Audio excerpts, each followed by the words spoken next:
Assalamualaikum warahmatullahi wabarakatuh.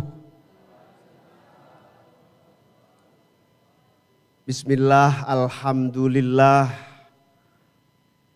wassalatu wassalamu ala rasulillah, wala hawla wala quwata illa billah, amma ba'du. Selamat siang, salam sejahtera untuk kita semua. Sampurasun. Puji syukur kehadirat Allah Subhanahu wa Ta'ala. Siang hari ini kita semua dipertemukan dalam keadaan sehat walafiat. Yang saya muliakan Al-Mukarram, para kiai, para ulama, wabil khusus para senior-senior, Ketua PWIK PMII Jawa Barat, Kiai Nu'man beserta seluruh kiai-kiai lainnya, Kiai Man Muhammad, para kiai-kiai yang tidak bisa saya sebutkan satu persatu yang saya muliakan. Yang saya banggakan, Ketua Umum PBIK PMII Pak Ahmad Mukawam beserta jajaran, ada bendahara umum, ada sekretaris. Yang saya banggakan para jajaran pengurus IK PMII Jawa Barat yang baru saja dilantik, khususnya Kang Nu'man beserta seluruh senior, Wakil Ketua MPR Pak Jazilul Fawaid, para anggota DPR, para bupati-bupati, luar biasa banyak bupati yang hadir dari Sumedang, Cirebon, Bandung, mana lagi, Pak Sekda Tasik. Yang saya banggakan para anggota DPR, Wakil Ketua DPRD Provinsi, anggota DPRD Provinsi, anggota DPRD Kabupaten Kota yang hadir yang saya muliakan. Hadirin hadirat sekalian yang berbahagia. Bersyukur saya dan kita semua, ada Pak Rektor UPI yang saya muliakan, Prof. Dan para tokoh-tokoh yang tidak bisa saya sebutkan satu persatu tanpa mengurangi rasa cinta dan hormat saya. Kita semua patut bersyukur, alhamdulillah, pernah ber-PMII, bersyukur dan bangga merasakan minum air pergerakan, digembleng dan dididik melalui PMII kita tercinta. Lebih bersyukur lagi kita punya senior-senior yang luar biasa seperti Kang Nu'man yang sangat perhatian kepada para junior dan para aktivis PMII. Makanya saya heran kemarin dikabari Kang Nu'man mau lagi jadi ketua IK. PMII ini kalau tidak penuh keikhlasannya yang luar biasa nggak mungkin rasanya. Tepuk tangan untuk Kiai Nu'man ini. Ini pasti karena ghirah, keikhlasan, pengabdian, dan cintanya kepada kita semua, terutama para junior-junior yang tidak pernah putus sampai hari ini. Dan saya, meskipun saya alumninya Jogja bukan Bandung, tapi saya merasakan dari awal yang selalu memberi semangat kepada saya adalah Kiai Nu'man, Kang Nu'man ini. Dari zaman bahula, sama-sama di DPR pernah, waktu jadi wagub, waktu mendirikan PKB, rahasia, beliau termasuk salah satu pendiri PKB, itu rahasianya. Jangan ketahuan P3 ya, jangan ketahuan Bupati Sumedang nanti. Perhatian beliau itu lintas batas, partai apapun. Makanya tadi bisik-bisik ketika dipertanyakan temanya konsolidasi kultural, Kang Nu'man bilang ya kultural ini karena semuanya ada di PMII. Lintas partai, lintas latar belakang profesi dan seterusnya. Tapi kultural ini akhir-akhir ini agak menarik. Tadi malam saya halal bihalal ke rumah mantan presiden. Saya tidak usah sebutkan namanya. Sudah pamit pulang. Pak Muhaimin, salam saya kepada semuanya, baik yang struktural maupun kultural.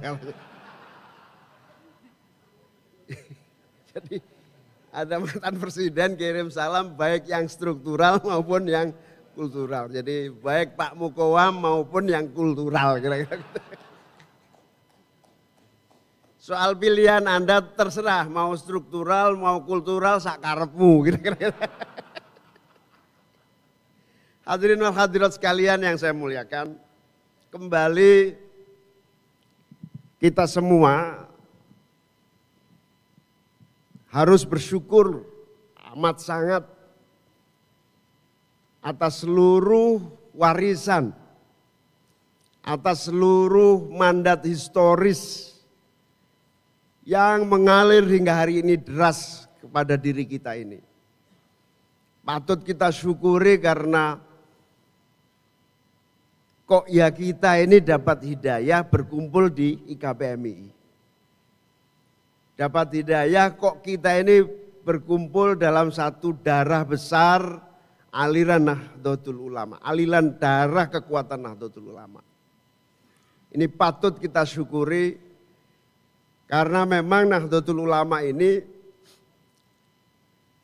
lahir di luar jangkauan nalar kita. Di luar jangkauan kemampuan teoritik kita melihat Nahdlatul Ulama. Lahir jauh hari sebelum kemerdekaan 1926, sudah dipersiapkan dengan rancang bangun organisasi yang komprehensif.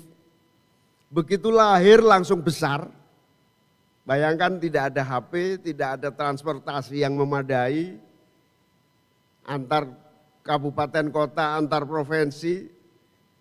Mbah Hashim, Mbah Wahab, Mbah Bisri bersama para masyayikh melahirkan NU dengan rancang bangun yang sangat utuh dari gerakan pemikiran, kemudian gerakan ekonomi, lalu menjadi jamaah dan jam'iyah Nahdlatul Ulama.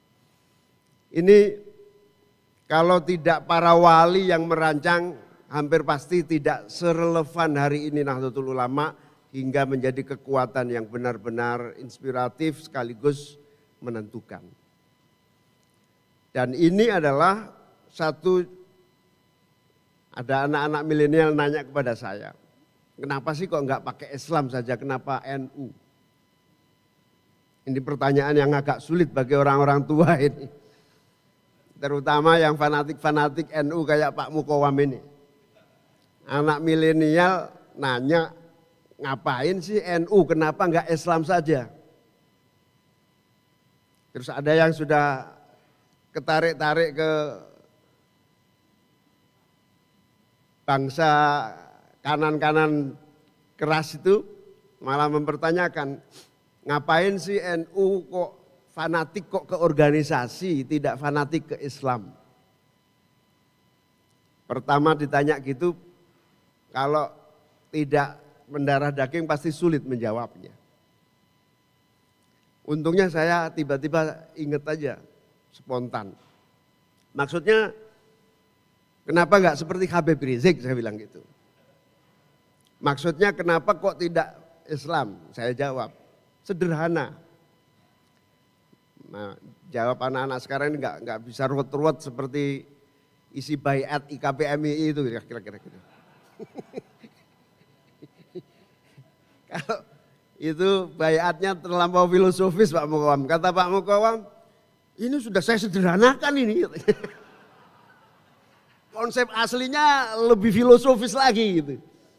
Ya maklum namanya juga organisasi dunia akhirat memang harus begitu. Bedanya organisasi duniawi sama bedanya organisasi dunia akhirat ya begitu. Memang ya baiat organisasi yang duniawi dan ukhrawi ya begitu itu memang. Harus filosofis mendalam. Saya jawab begini, kita manusia ini kan tidak pernah sempurna. Kalau tiba-tiba kita berjuang atas nama Islam dan kita punya ketidaksempurnaan itu, maka yang salah adalah Islam. Sementara kalau kita berjuang atas nama NU, kalau ada kelemahannya sebagai manusia ya masih Wajar karena itu organisasi. Maka terlampau mulia seseorang memperjuangkan atas nama Islam tapi dirinya tidak pernah mulia semulia kebesaran dan kekuatan Islam. Kira-kira begitu. Nah, dilala Mbah Hashim, Mbah Wahab, Mbah Bisri ini mendirikan NU, nggak tahu pakai istikharah kelas apa, saya nggak ngerti. Tapi kok begitu relevan dalam setiap perkembangan zamannya. Kok ya cerdas di dalam setiap merespon keadaannya. Makanya membela Islam melalui NU amat sangat terbentang luas cakrawala serta medan juangnya. Dan tidak pernah kemudian NU begini begitu ada kesalahan, ada kritik, tidak pernah berimbas kepada apapun kecuali kepada orang-orang NU sendiri. Jadi kalau yang salah struktural ya yang salah orangnya bukan NU-nya. Kalau yang salah kultural ya yang salah bukan NU-nya tapi orangnya, kira-kira begitu. Jadi kalau NU dipimpin HMI ya yang salah PMI-nya, jangan menyalahkan orang lain ya gitu kira-kira.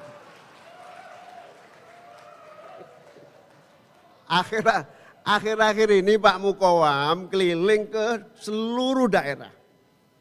Melantik PMI di sana di sini, baru tadi malam dari Makassar kalau tidak salah. Saya tanya Pak Mukawam ini kok hebat luar biasa. Ngalah-ngalahin ketua umum PKB semangatnya ini. Nah ini ternyata saya selidiki, suudzon saya cuma satu. Ini akibat peristiwa struktural dan kultural kira-kira begitu.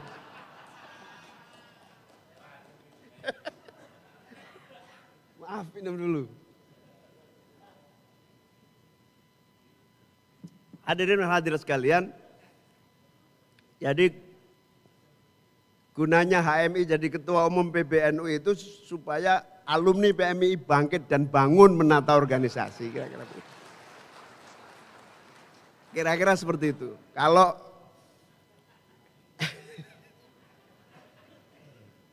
hadirin dan hadirat sekalian yang saya muliakan, bahkan Nahdlatul Ulama memiliki relevansi yang mutlak, termasuk Nahdlatul Ulama bisa menjadi kekuatan perubahan yang dahsyat di setiap zamannya.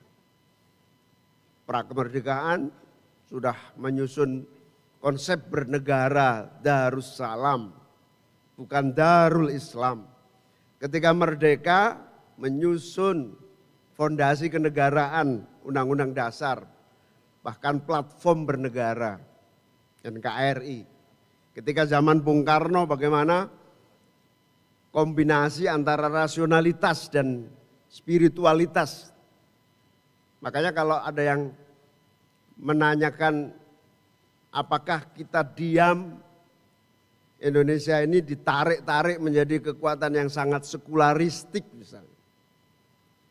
Jawabannya sederhana, selagi ada NU, selagi fondasi kenegaraan dan kebangsaan yang NU terlibat di dalam menyusun itu, saya jamin kesaktian NKRI akan tetap kokoh, tidak akan bisa ditarik kepada sekularisme macam manapun.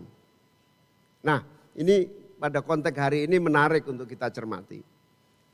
Karena hari ini tarik-menarik antara sekularisme dan fundamentalisme itu begitu menyeruak di sosial media kita. Sampai Formula E kemarin yang kita tonton di mana? Saya nonton sebentar kemarin, Formula E itu, perdebatan soal Formula E itu ada yang sangat ekstrim kanan dan sangat ekstrim kiri. Sudah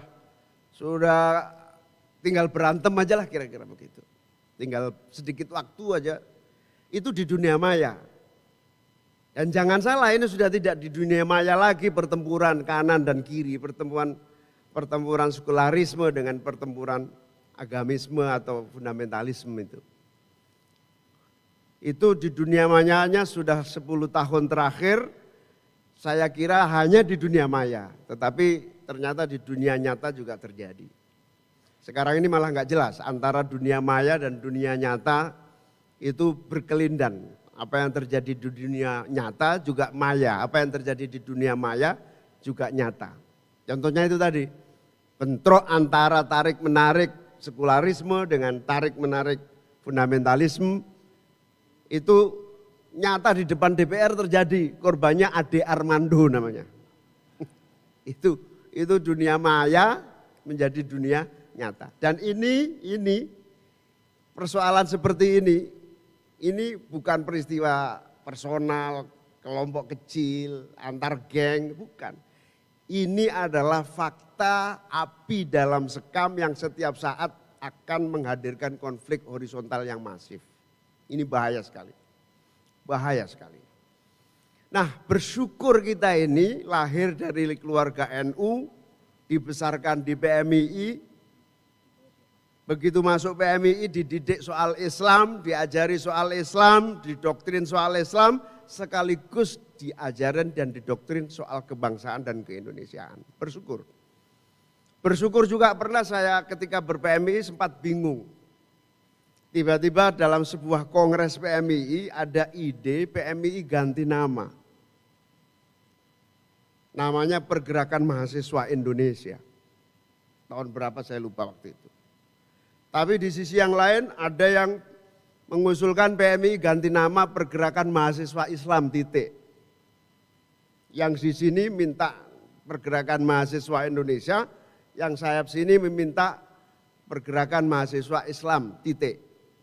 Kalau HMI Pergerakan Mahasiswa Islam, kalau PMI Pergerakan Mahasiswa Islam titik gitu, pakai titik. Nah yang sini kalau nggak salah yang Pergerakan Mahasiswa Indonesia ini yang dipimpin oleh Bang Andi Muawiyah Ramli waktu itu. Kelihatannya soal nama, kelihatannya perdebatan soal format organisasi, saya waktu itu betul-betul merasa dididik betul untuk melihat fakta. Bahwa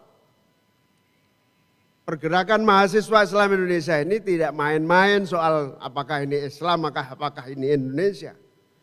Nama ini nama monumental yang nyata dan konkret bahwa bangsa ini tidak akan bisa berdiri tegak tanpa Islam dan bahwa bangsa ini tidak akan kuat tanpa Indonesia. Ini satu kesatuan yang tidak pernah bisa dilepaskan. Ini yang patut kita bersyukur.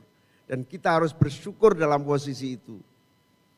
Sehingga kalau akhir-akhir ini muncul nasionalis religius, nasionalis Islam, Islam nasionalis, itu bukan barang baru, bukan barang yang tiba-tiba ada. Tetapi secara konseptual lahir sebelum kemerdekaan dengan konsep Darus Salam yang akhirnya diformulasikan oleh para aktivis PMII menjadi kekuatan Islam, kekuatan Indonesia sekaligus kekuatan Islam. Indonesia tidak akan pernah maju tanpa kekuatan Islam dan Islam di Indonesia tidak akan pernah maju tanpa kekuatan Indonesia yang asli.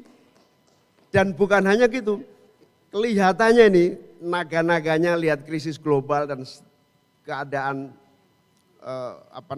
peradaban dunia ini. Indonesia punya kans yang kuat sebagai kekuatan umat Islam terbesar dan terbanyak di dunia ini, punya kesempatan yang luas untuk menyelamatkan dunia dengan kekuatan Islam Indonesia yang kita cintai ini. Ini luar biasa.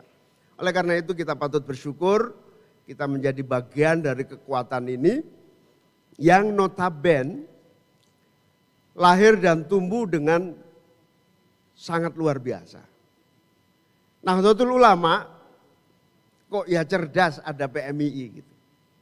Karena lapisan transformasi intelektual Nahdlatul Ulama diawali dengan lahirnya Pergerakan Mahasiswa Islam Indonesia. Bayangkan kalau NU itu ansor semua. Saya nggak bisa membayangkan. Baris berbaris semua kira-kira begitu. Kira-kira begitu. Latihan diklatsar semua. Bersyukur. Makanya insya Allah pendiri NU adalah waliullah dan pendiri PMII adalah waliullah. Itu insya Allah. Amin. Termasuk Al-Mukarram Kiai Mahbub Junaidi. Ini ide cerdas menyatukan gagasan awal yang kemudian terumuskan di dalam satu organisasi. Kalau tidak ada PMII, saya kira transformasi kelas menengah baru di Nahdlatul Ulama tidak secepat yang kita rasakan 30-40 tahun terakhir ini. Kalau kelas intelektual tidak ada PMII, maka percepatan kapasitas tidak akan secepat hari ini. Alhamdulillah. Karena itu bersyukur kita menjadi bagian dari kekuatan itu. Karena apa? Karena pada dasarnya kalau Fakhri Ali bilang, Fakhri Ali penulis dan intelektual dari UIN Ciputat, menulis di sebuah harian, di Kompas kalau tidak salah, sumber kemajuan NU itu ada 3. Yang pertama, bukan sumber kemajuan, sumber lompatan cepat kemajuan NU itu ada 3. Yang pertama, kekuatan arus besar intelektual muda NU. Nah itu PMII yang berhasil, yang berjasa besar. Yang kedua, apa lupa saya yang kedua.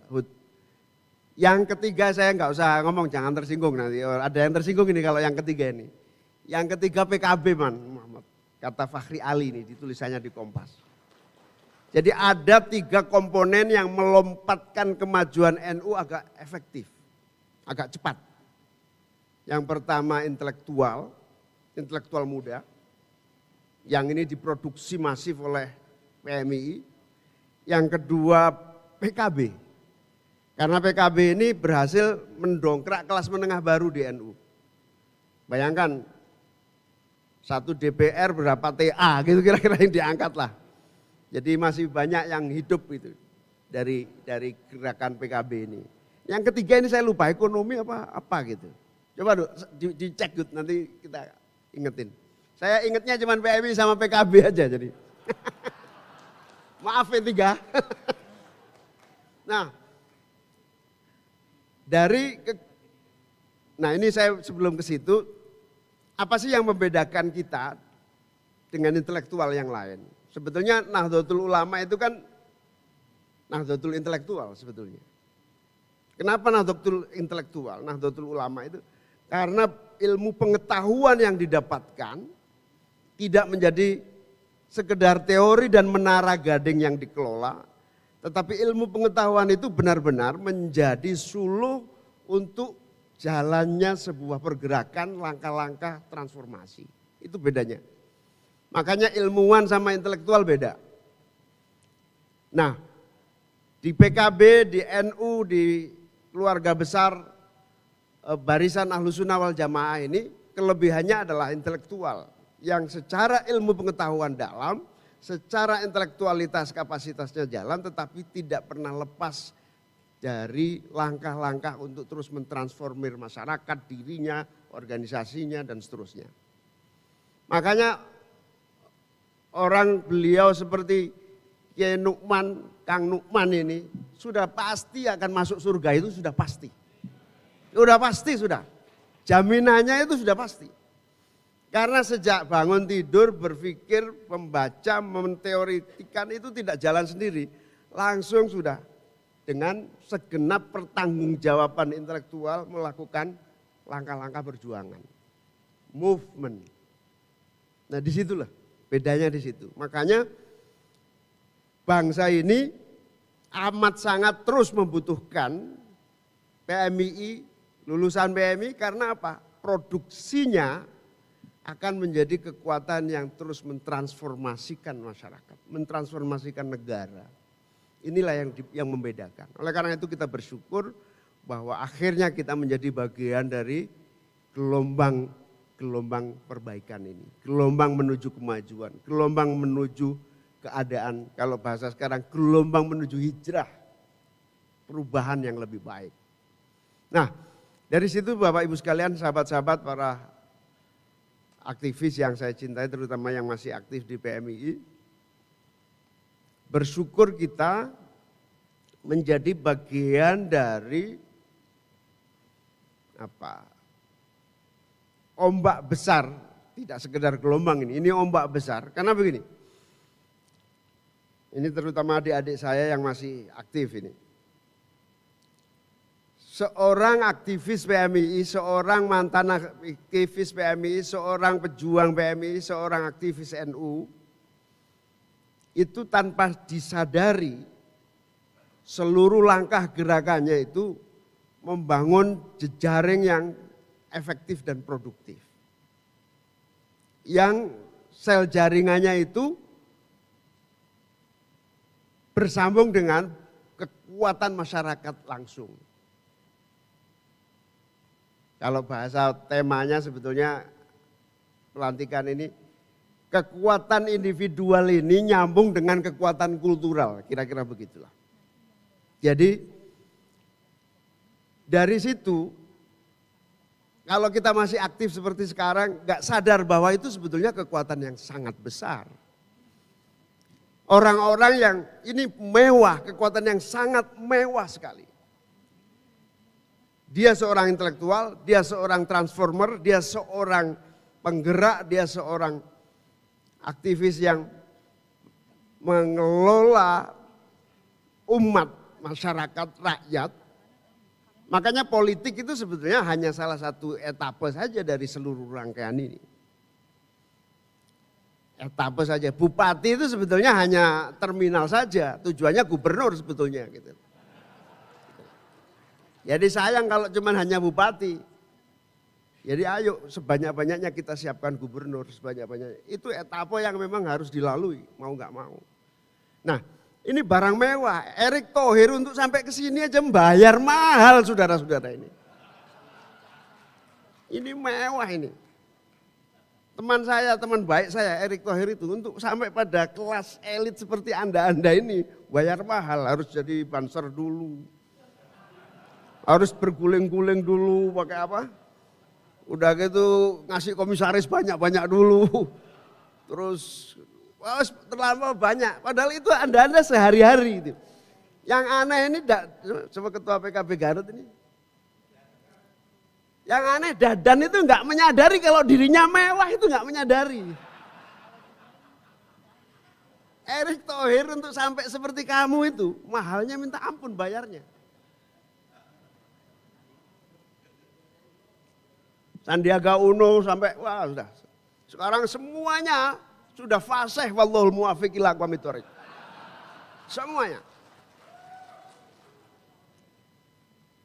Kemarin saya datang di ulang tahun PKS. Semua pidatonya wallahul muwaffiq ila aqwamit thoriq.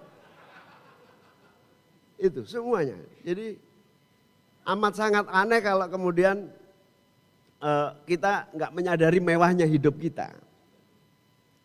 Nah, sisi yang lain yang membedakan kita, mohon maaf Pak Rektor, yang hidup di kampus dengan Menara Gading, bisa saja melalui teori-teorinya, bisa saja melalui kajiannya, bisa saja melalui penelitiannya, pada akhirnya berkuasa. Banyak, enggak banyak sih, beberapa. Bisa saja. Tapi apakah berhasil? Tanda tanya besar. Apakah berhasil kekuasaan yang dipegang itu transform, merubah ke arah yang lebih baik? Belum tentu.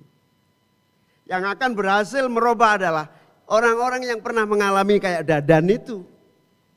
Yang pernah mengalami bagaimana antara teori, gagasan, dasar-dasar dogma dan doktrin yang diterapkan di dalam laboratorium yang langsung bersama masyarakat. Karena itu ini yang harus dipahamkan kepada adik-adik, sahabat-sahabat para aktivis yang sekarang ini bergerak di berbagai kampus.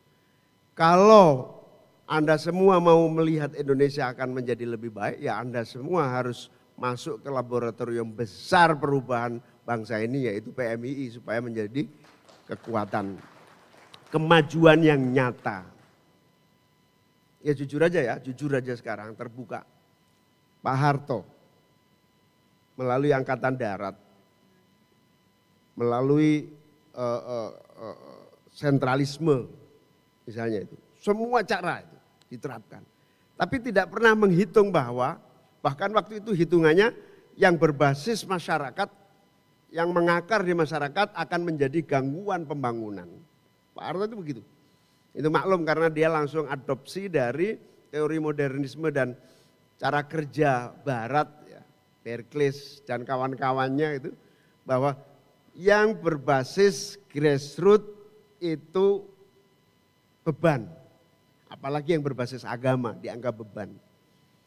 Makanya ada istilahnya dulu penciptaan stabilitas dengan ya kalau sekarang isunya sama dengan yang menghabisi politik identitas lah kira-kira begitu kalau isu yang sekarang. Kalau isu yang dulu semua yang berbasis kekuatan kultural tidak boleh ikut di dalam pengelolaan negara. Yang terjadi apa? Menara Gading, yang terjadi apa? Disparitas, yang terjadi adalah pembangunan yang semu, yang terjadi adalah kickback atau pukulan balik dari sebuah keberhasilan. Jadi nyaris, Indonesia itu nyaris berhasil zaman Pak Harto itu, nyaris. Tapi satu hal yang dilupakan, Pak Harto tidak pernah mengangkat anak-anak PMI menjadi bagian dari perubahan itu. Ini Pak Harto itu termasuk kualat kepada Mas Slamet Effendi Yusuf, siapa lagi waktu itu yang era-era itu dipangkas, nggak pernah punya kesempatan. Termasuk Kiai Nukman di P3 yang diangkat ya yang naruh grup itu kan, yang non naruh ya dia apa? Dihabisi. Padahal nyaris berhasil, nyaris kurang sedikit. Nah kesalahan inilah yang tidak boleh diulangi oleh semua rezim. Dan namanya alhamdulillah Pak Jokowi ini termasuk menyadari itu, maka NU banyak terlibat, NU menjadi transform. Ya alhamdulillah kekhawatiran kita misalnya kalau dulu Waperdam kita punya, Wakil Perdana Menteri, ya sekarang masih punya Wapres lah ya. Wapres. Ya masih punya Wapres.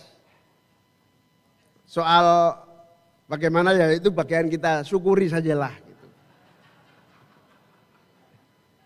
Tapi bahwa kesadaran melibatkan kekuatan ini tadi, tema kultural itu menyelamatkan keadaan. Kalau nggak melibatkan itu gagal. Udah tak jamin. Pak Harto itu tinggal sedikit saja itu sukses.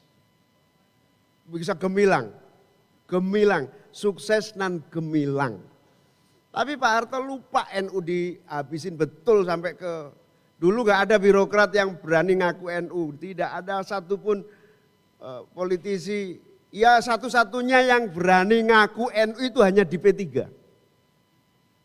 Selain itu nggak ada. Itu pun dihabisi sama Naro waktu itu kan kalau nggak salah. Itu kesalahannya cuma di situ.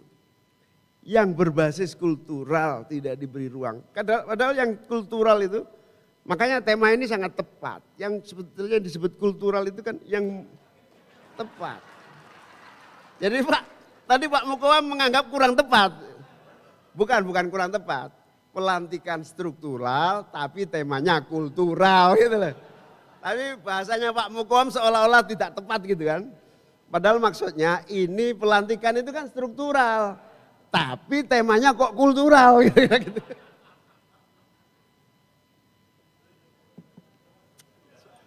Jadi Pak Harto itu gagal pada satu titik.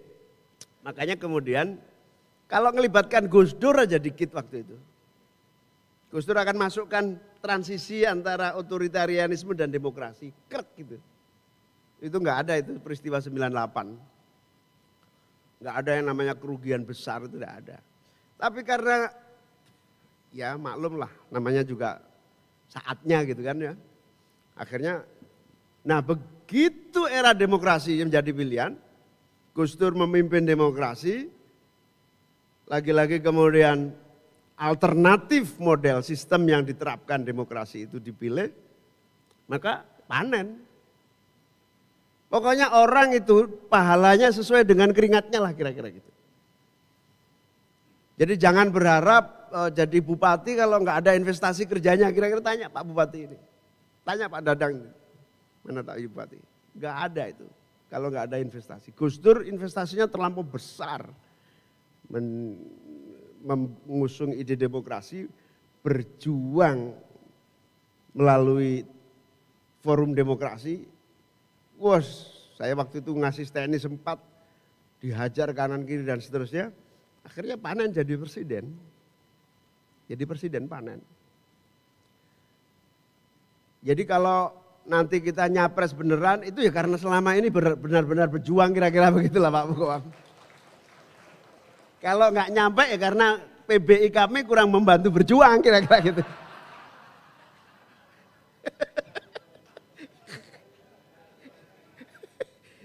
Maksud saya begini, perjuangan kita ini apalah gitu ya. Kalau pribadi-pribadi ya, apalah saya ini, apalah Anda itu. Tapi kalau seluruh kekuatan kita berjuang dalam satu irama yang sama, ini gelombang dahsyat yang luar biasa. Ini ombak bukan sekedar buih. Ini kultural ini, bukan sekedar struktural. Ini kultural bukan sekedar EO. Ini kultural bukan sekedar event, itu maksud saya. Ini kultural bukan sekedar apa sakarmu. Ini satu gelombang bukan sekedar buih. Ini bukan sekedar satu pertunjukan, tapi jutaan pertunjukan dalam satu irama kultural yang kuat dan kokoh. Jadi kalau saya, ya itu pertunjukan. Kalau Kiai Nukman,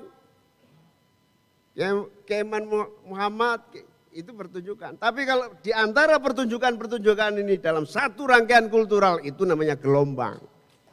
Itu namanya apa? Arus. Itu namanya arus. Nah, disitulah yang disebut sebagai kekuatan. Nah, oleh karena itu hadirin-hadirin sekalian, saya terima kasih sekali Kang Nukman memberi kesempatan foto saya dipasang. Yang paling saya terharu dan bersyukur apa? Di belakang saya ada Mahbub Junaidi. Idola kita semua yang kita berdoa moga-moga energi, pemikiran, intelektualitas, gagasan, tulisan mengalir kepada kita semua. Karena dari tulisan, pikiran, kreativitas itulah kita bisa menata Indonesia. Bersyukur sekali itu saya baru kali ini bisa berfoto dengan Mahbub Junaidi. Ini mengharukan karena murid langsung Bang Mahbub Junaidi adalah Kang Nukman ini. Yang ditempatkan, Saya itu malah nggak tahu kalau Kang Nukman ini usianya berapa aslinya? 68, saya nggak nyangka sama sekali. Saya nggak nyangka sekali. Makanya teman-teman kalau mau muda terus seperti Kang Nukman, tidak pernah lepas dari memperhatikan anak-anak adik-adik kita semua. Itu energinya kesedot langsung itu. Jadi Kang Nukman muda ini karena selalu ngopeni yang muda-muda. Jadi yang muda-muda energinya kesedot kepada Kang Nukman, makanya awet. Awet. Nah awet. Karena itu yang sudah merasa tua, mari kembali kita sadarkan supaya membina yang muda-muda. Yang sudah tua-tua, mari kita sadarkan mensupport yang muda-muda. Insya Allah nggak lama kalau mensupport yang muda, yang tua akan kembali muda seperti Kang Nukman, kira-kira gitu. Hadirin wal hadirat sekalian yang saya muliakan, kembali kepada kesempatan yang sangat besar itu, ini luar biasa. Kita tidak pernah menyangka bahwa hari ini telah terjadi sebuah perubahan-perubahan yang dramatis. Baik di tingkat global maupun di tingkat nasional. Perubahan dramatis baik karena temuan teknologi, revolusi industri yang lalu kan teknologi mesin. Kemudian tiba-tiba berkembang dalam temuan mikroteknologi. Lalu sampai yang lebih kecil lagi, soft teknologi. Dan akhirnya sekarang sudah jauh di atas itu. Mulai teknologi informasi IT sampai pada semua jenis teknologi yang berbasis kehidupan. Semua kehidupan sudah diteknologikan. Uang kita sudah menjadi teknologi, sarana ibadah kita sudah menjadi teknologi. Apa yang sekarang ini metaverse itu juga Semua telah membalikkan yang nyata menjadi maya, yang maya menjadi nyata, menjadi satu kesatuan. Ini perubahan yang di luar daya kita dan cerminan dari kegagapan global itu masuk ke Indonesia. Kegagapan global di dalam ideologi, kegagapan global di dalam ekonomi, kegagapan global di bidang agama masuk semua ke tanah air kita. Tanah air kita itu tidak tahu kok, seperti rumah tanpa jendela, rumah tanpa pintu, terbuka luas, semuanya bisa masuk dan terjadilah hari ini takdir yang kita tidak pernah bayangkan. Takdir itu nyata, yaitu sebuah keadaan hidup dan tumbuhnya masyarakat yang sangat bebas. Kemarin sore HTI, tanpa nama HTI, tiap hari sore keliling kampanye khilafah. Bebas. Sementara yang sangat sekuleristik, mengkampanyekan terus tidak pentingnya agama, bahkan sudah mulai terbuka mengkampanyekan LGBT, yang tujuan utamanya LGBT itu jelas, misi dari desainernya itu sudah jelas, mengurangi jumlah penduduk. Jadi mengurangi jumlah penduduk itu satu-satunya cara mendesakralisasi perkawinan, kurang lagi mengecilkan jumlah penduduk, yang paling ujung LGBT. Sehingga tidak ada reproduksi dan kelahiran. Ini yang paling sekularistik, sudah sangat subur dan menjamur, dan kita harus waspada, pasti ini akan tinggal sedikit langkah akan masuk di politik dan kebijakan. Nah, ini ekstrimnya begitu kuat, ekstrim yang sangat sekularistik dan ekstrim yang sangat fundamentalistik.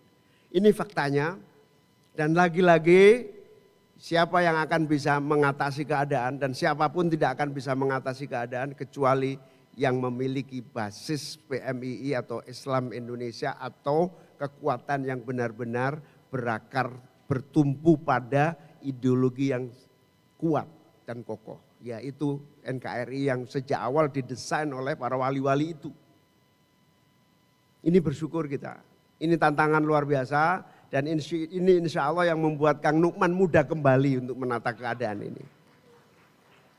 Ini luar biasa karena sudah cerminannya ini dalam politik sudah kelihatan. Kemarin itu yang saya cerita, Formula E jadi tumpangan yang paling kanan dan tumpangan yang paling kiri. Dan semua hal nanti ke depan ini akan seperti itu. Nah, takdir seperti ini juga telah memberikan ruang dan kesempatan buat alumni-alumni PMII, kekuatan besar Ahlussunnah wal Jamaah, kekuatan Nahdlatul Ulama dan kita semua untuk tidak boleh diam dan turun gunung langsung mengendalikan dan menyempurnakan keadaan perbaikan Indonesia di masa yang akan datang. Jadi semata-mata karena memang semacam panggilan. Kalau Kang Nukman bilang ini tanggung jawab untuk mengambil peran semaksimal mungkin di semua level, di semua jenis perjuangan, struktural maupun kultural, jabatan politik maupun non politik, pencerahan pendidikan maupun di level perjuangan pemerintahan. Nah, kebetulan saya di partai politik, kebetulan saya ketua umum, ya nggak ada jalan lain. Ya, kekuasaan harus kita ambil untuk perbaikan keadaan ini. Gitu. Jadi kemarin ada yang marah-marah ke saya, Pak Muhaimin ini ambisius. Di Twitter, serangan, sejak saya mendeklir mau maju capres itu serangan luar biasa. Serangan luar biasa. Tiap hari kantor PKB di demo. Tiap hari demo kemana-mana, itu sejak saya menyatakan berani untuk maju. Kenapa berani? Karena memang saya lihat di keluarga besar Ahlussunnah wal Jamaah tidak banyak dan harus diperbanyak lagi. Siapa yang merasa siap, ayo maju semuanya untuk mengisi dan merebut keadaan ini menjadi lebih baik. Saya diserang, salah satu serangannya ambisius. Saya jawab, ya saya ketua umum partai, biasa ambisius itu wajar dan wajib. Beda sama kelompok dangdut, memang nggak punya ambisi dan nggak punya kemauan kecuali ngamen kayak bilang gitu. Hadirin hadirat sekalian, nah takdir yang menempatkan kita di posisi tengah inilah warisan sekaligus amanah, sekaligus mandat historis yang tidak bisa kita diamkan. Ini harus kita bergerak di semua level, bergerak di semua peran-peran yang kita miliki. Nah, saya melihat dari seluruh keluarga besar Ahlus Sunnah wal Jamaah, Ahlus Sunnah wal Jamaah itu ada yang NU, ada yang non NU. Khususnya di Nahdlatul Ulama, karena misalnya di Sumatera Barat itu Ahlus Sunnah wal Jamaah yang paling subur justru di Thariqat. Di Sumatera Utara juga di Thariqah, bukan di organisasinya. Karena NU rata-rata agak lemah di sana.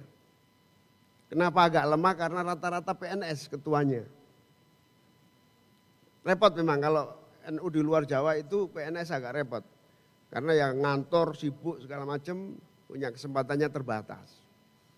Kita sering mensupport supaya lebih maju lagi. Nah, dalam keluarga besar NU ini yang punya mandat terbesar itu adalah yang paling mampu mensinergiskan antara teoritik, gagasan ideologis, gagasan filosofis, gagasan dogma-dogma warisan dengan implementasi gerakan.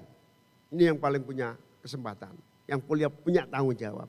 Dan itu tidak ada lainnya di keluarga besar NU kecuali IKPMI yang punya ruang luas, ruang yang sangat luas untuk bisa berperan lebih nyata. Oleh karena itu saya sama Pak Ketua Umum PB IKPMI ini sering diskusi, salah satunya bersyukur ada ADP, Asosiasi Dosen Pergerakan.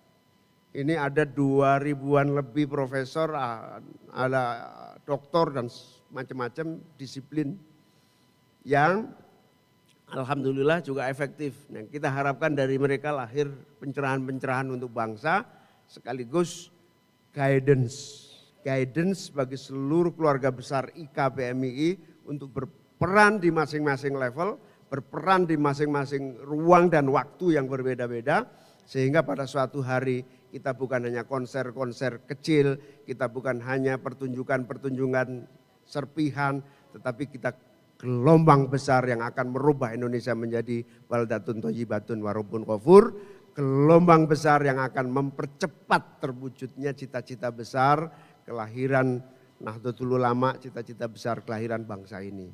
Oleh karena itu luar biasa IKPMI ini, mandat historisnya luar biasa. IKPMI ini tidak semudah yang kalau dulu Foksika, forum-forum, tapi ini benar-benar pengorganisasian gelombang besar untuk perubahan, gelombang besar untuk penyempurnaan dan perbaikan nasib kehidupan bangsa dan negara kita. Waktu saya aktif PMII, tema besar yang saya usung itu adalah arus balik masyarakat pinggiran. Dengan harapan mayoritas bangsa Indonesia ini ada di pinggiran, bergeser menjadi kelas menengah baru. Karena kelas menengah ini menjadi model perubahan yang paling cepat, perbaikan yang paling cepat. Nah, setelah lumayan transformasi itu berjalan, relatif banyak yang kelas menengah baru hari ini kita tidak pernah membayangkan Pak Cucun kalau tidak ada transformasi melalui demokrasi, perutnya tidak segendut hari ini. Tadi waktu dilantik itu perutnya paling menonjol Pak Cucun. Terus kata Pak Jazil, itu tanda-tanda kiamat. Kenapa? Kok tanda-tanda kiamat? Kata Pak Jazil, salah satu tanda-tanda kiamat adalah ketika banyak orang yang hamil tapi tidak ada anaknya.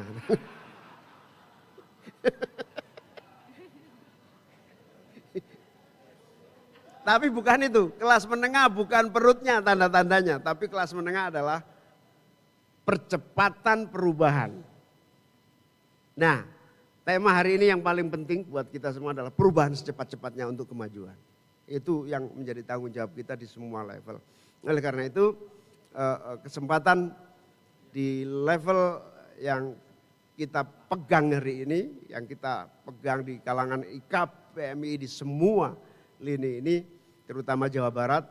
Bersyukur kalian adik-adik para aktivis PMI, kalian punya alumni-alumni Jawa Barat yang dahsyat dan luar biasa, yang sangat perhatian dan peduli. Alumninya itu bukan hanya peduli pada PMI di Jawa Barat, peduli di seluruh PMI di semua level, bahkan lintas partai, lintas kelompok, lintas berbagai profesi. Ini luar biasa. Ini kesempatan untuk Jawa Barat ini akan menjadi, saya setuju Kang Nukman, melalui Jawa Barat ini kita akan mulai perbaikan Indonesia di masa yang akan datang. Karena kalau Jawa Barat maju betul, Indonesia akan maju betul. Kalau Jawa Barat akan lonjak menjadi lompatan transformasi, bukan sekedar ecek-ecek gitu, insya Allah kita akan sampai pada level itu. Hadirin wal hadirat sekalian yang saya muliakan, dengan hari ini titiknya sudah titik strategis, kita sudah, tapi ternyata setelah kita mulai menengah ini, rakyat mulai tengah, demokrasi ini, pendidikan agak lumayan murah. Jadi dulu sebelum ada reformasi Undang-Undang Dasar 45, perlu dicatat 2 orang tokoh besar PMI yang melahirkan pasal wajib 20% APBN untuk pendidikan itu 2 orang besar PMI, yaitu Mas Slamet Effendi Yusuf dan Gus Yusuf Muhammad.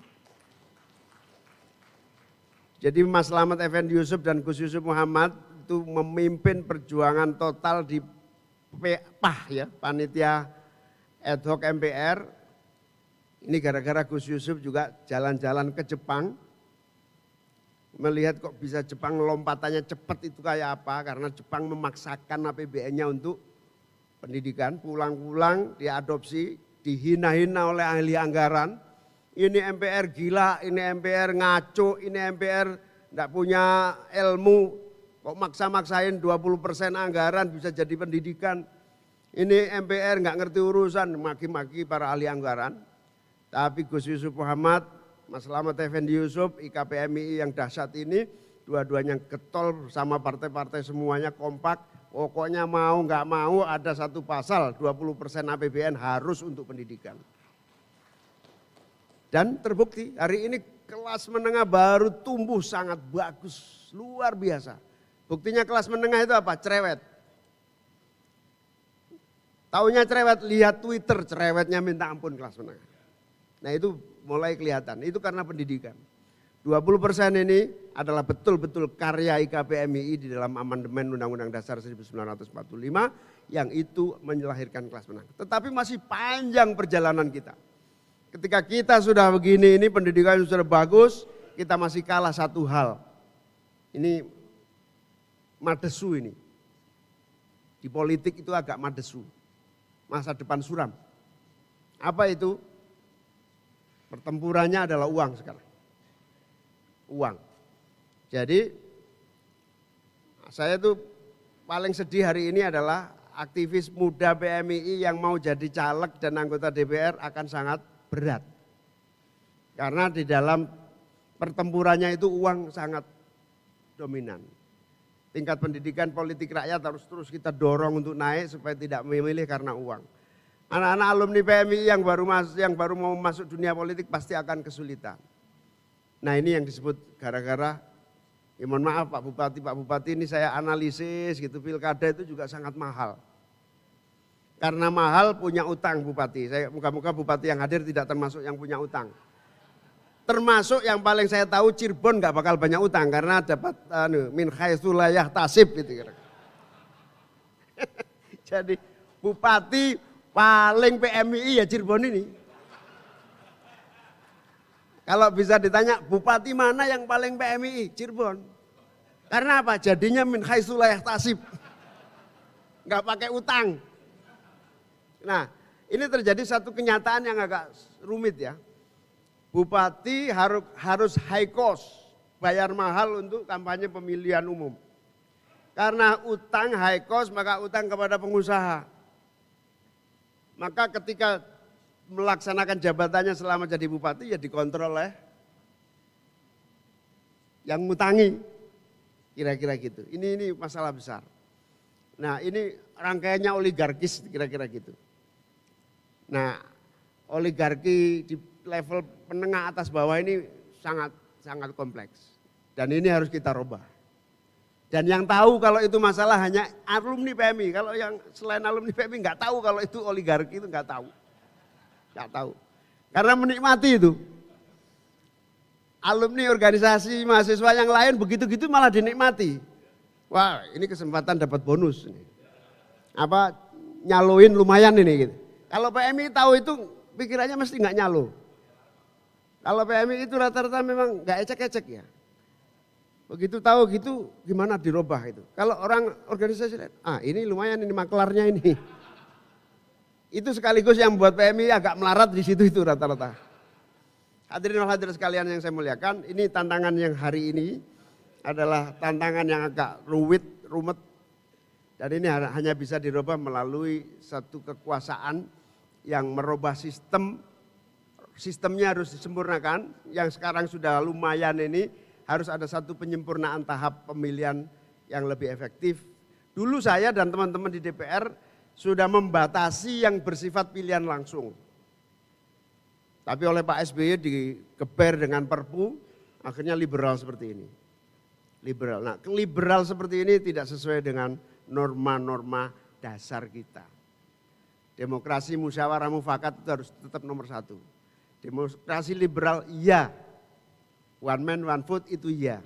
Itu prinsip demokrasi. Tetapi kita perlu pemilahan mana yang betul-betul liberal, one man one vote, mana yang sifatnya harus benar-benar butuh wise, butuh wisdom, butuh satu mufakat yang utuh di antara seluruh komponen bangsa. Dan ini nggak ada yang mikir kecuali kita. Insya Allah kita perbaiki di masa yang akan datang demi menyelamatkan para aktivis yang mau terjun di dunia politik yang menghadapi hambatan masa depan ini. Yang saya pikirkan hari ini yang paling mengganggu pikiran saya hari ini adalah itu bahwa ada barrier, ada hambatan besar buat para aktivis untuk masuk dunia politik karena mahalnya ongkos politik ini yang harus kita atasi. Saya tidak bisa terlampau panjang karena waktu, mohon maaf apabila ada kekurangan. Terima kasih atas seluruh kebersamaan kita dalam BKPMI. Moga-moga kita bisa merubah Indonesia secepat-cepatnya, sebaik-baiknya dan semulia-mulianya. Wallahul muwaffiq ila aqwamit thoriq. Wassalamualaikum warahmatullahi wabarakatuh.